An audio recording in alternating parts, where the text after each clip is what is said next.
So Chef Andrew, if you want to kind of take it away, kind of tell them what we're going to do first. So first things first, we're going to go through with a little bit of a mixing the kimchi. So we kind of have a quick kimchi recipe that we're going through tonight. The recipe it's got some red peppers in it, some green onions, it's ginger root, garlic cloves. You're going to blend that up in a food processor, and that's what this sauce is made out of. So that's been blended up with. And then with this kimchi as well, like Chef said, it's more like a quick kimchi.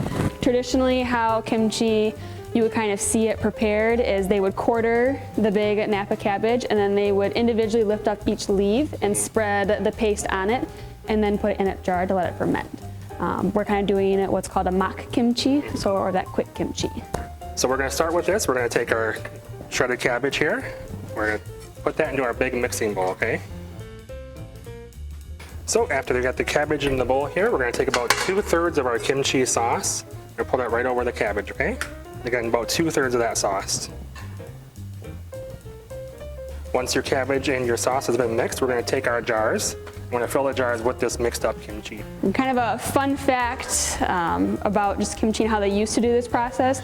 Thousands of years ago, before we had modern refrigeration, they would actually typically make kimchi in the fall time, so it was a little bit cooler, and then they would either dig holes in the ground and they would put the kimchi in the ground, or store it in underground cellars to kind of help with controlling temperature to keep it cool.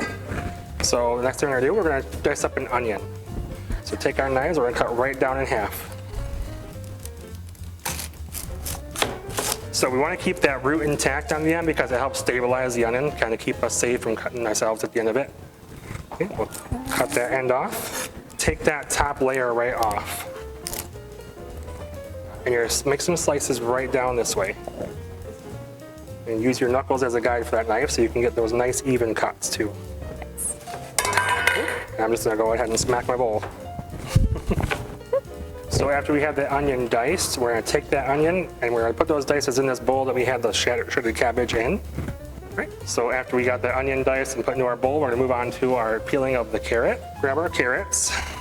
So I like to start about halfway down and we're gonna flip it around afterwards. And you wanna move the peeler away from your body as you're peeling your vegetables, okay? Just like that, make nice even strokes all the way down. The very top part with the root on top of it, we're gonna cut that part off, okay? Kind of bigger, so cut about 2 inches. You should have a piece about this big. So we're gonna cut these down into about a 1/4 inch. We'll keep doing that throughout. We'll just cut a carrot all the way down just like that. Perfect. So we're gonna crack our egg into this bowl. Get started with that while our wok heats up.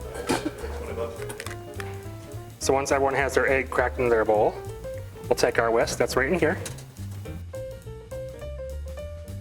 Now we'll take our sesame oil right here. It's the brownish oil on the right-hand side. We'll put about a tablespoon or so in there. So you drizzle about that much right there, okay? Swirl around a little bit. Has anybody ever cooked with sesame oil before? Yeah. You'll kind of get, especially with like toasted sesame oil, you'll get kind of more of like a rich, nutty flavor to it. So kind of adds a little bit extra flavor, and you can kind of really smell the aroma. So kind of just take a smell of that sesame oil as well. And just kind of some fun facts that I always like to throw out there as well. So kind of when we think of, kimchi, it is a Korean-based dish. So we kind of think of Korean nutrition or just kind of that region. Geographically, they are surrounded by a lot of water. About 70% of the land is covered in mountains, so you won't see a lot of flat plains.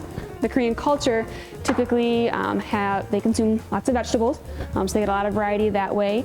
So with your kimchi, Napa cabbage is kind of the base that you'll see for most kimchis, but you can use radishes, other types of vegetables that you may have on hand.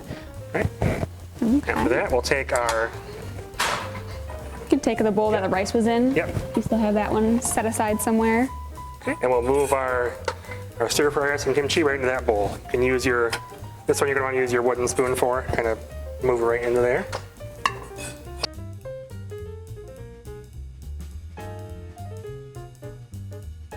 Now we'll take our toasted sesame seeds, kind of sprinkle a little bit on top. There you go. And now we have kimchi fried rice. There you go.